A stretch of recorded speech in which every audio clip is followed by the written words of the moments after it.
Mulai.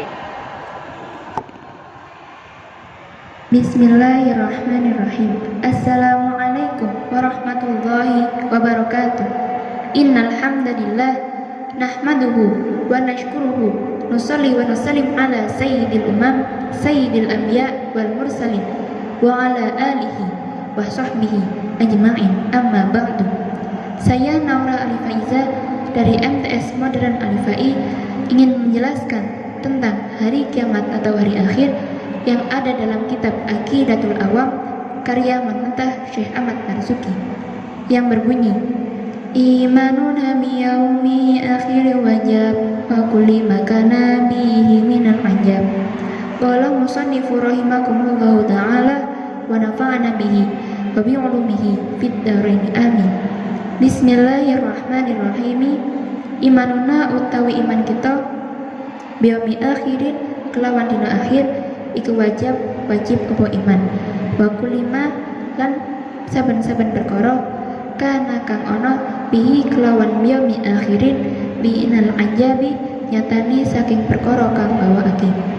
Artinya wajib bagi setiap orang mukallaf untuk meyakini adanya hari akhir dan setiap perkara-perkara yang mengejutkan pada hari akhir. Maksud dari beriman pada hari akhir adalah keyakinan yang pasti akan datangnya hari akhir dan sesuatu yang berhubungan dengannya dari beberapa perkara yang mengherankan seperti siksa dan nikmat kubur, yaumul ba'ats, pertanyaan dua malaikat, sirat, mizan, dan semacamnya.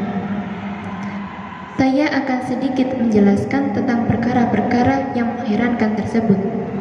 Pertama, siksa dan nikmat kubur. Sebagian di antara prinsip Ahlus Sunnah adalah keyakinan bahwa siksa dan nikmat kubur, pertanyaan dua malaikat, sirat atau titian, dan mizan timbangan amal adalah benar adanya.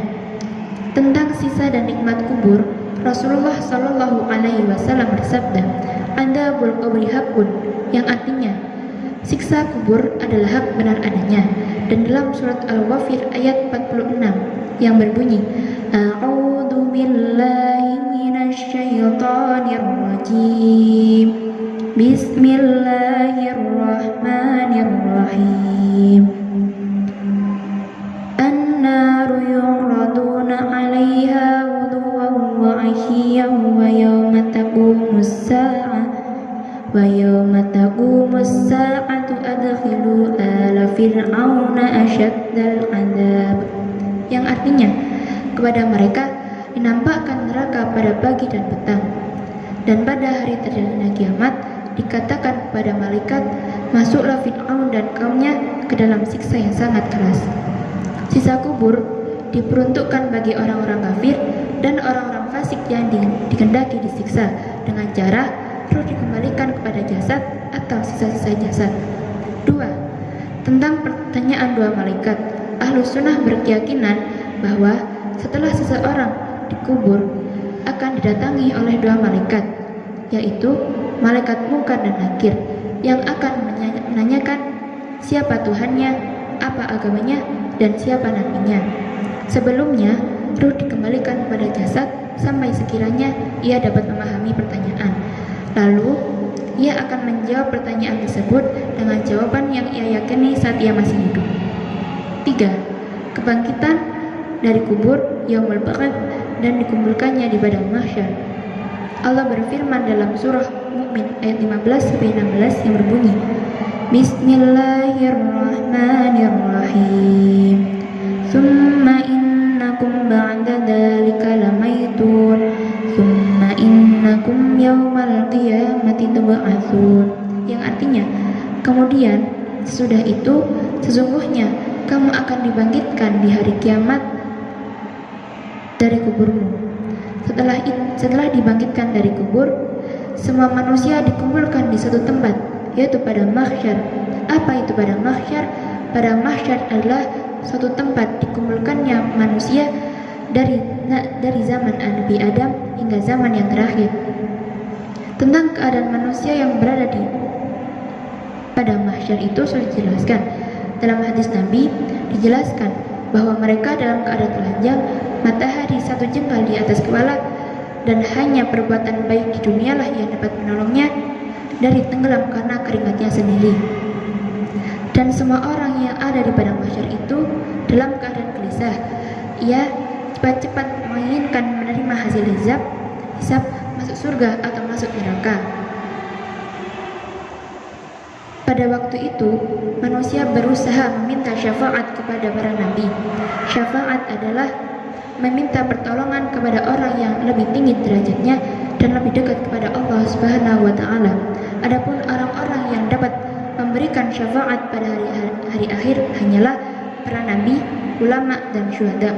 Rasulullah sallallahu alaihi wasallam bersabda, "Yashfa'u yaumal qiyamati thalathatun, anbiya'u, tsummal ulama'u, tsumma syuhada."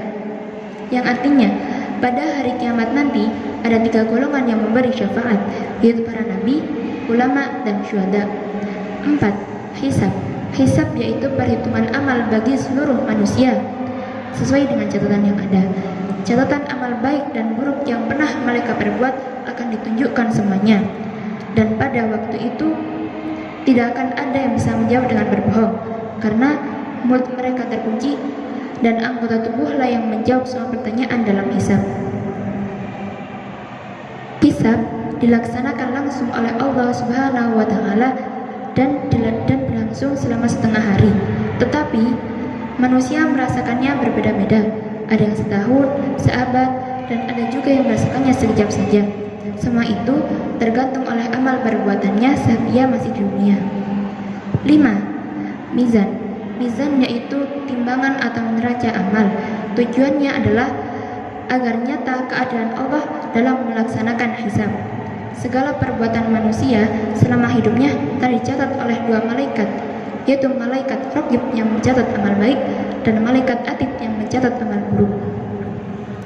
Jika amal kebaikannya lebih berat, maka tentulah ia akan mendapatkan kebahagiaan surga dengan mudah. Sebaliknya, jika lebih berat amal keburukannya, tentulah ia akan mendapatkan kesengsaraan di neraka. Seperti yang disebutkan dalam surah Al-Qari'ah ayat 6-11 yang berbunyi, Bismillahirrahmanirrahim. Fa'amma man thaqulat mawazinuh fahuwa fi 'ishatin radiyah wa amma man khaffat mawazinuh fa ummuhu hawiyah wa ma adraka ma hiya narun hamiyah. Yang artinya, adapun orang-orang yang berat timbangan amal kebaikannya, maka dia berada dalam kehidupan yang memuaskan. Adapun orang-orang yang ringan timbangan kebaikannya, maka tempat kembalinya adalah neraka Hauliyah. Dan tahukah kamu apakah neraka Hauliyah itu? Yaitu api yang sangat panas. 6. Sirat. Sirat adalah suatu jembatan atau titian yang diletakkan di atas jurang neraka jahanam.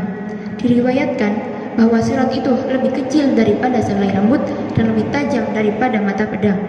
Dan di kanan kirinya terdapat duri yang dapat melincirkan telapak kaki. Walaupun sangat mengerikan, namun bagi orang-orang mukmin yang bertakwa tidaklah sulit melakukannya. Semua itu tergantung oleh amal perbuatannya saat ia masih di dunia. 7. Surga. Surga adalah tempat segala nikmat yang telah Allah persiapkan untuk umatnya yang baik, yaitu surga Aden.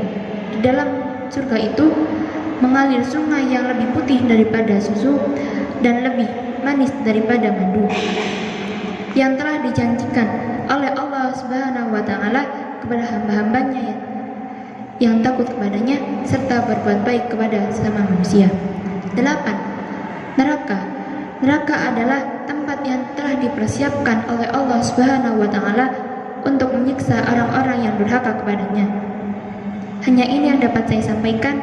Wabillahi taufiq wal hidayah wa ridha wal inayah. Assalamualaikum warahmatullahi wabarakatuh.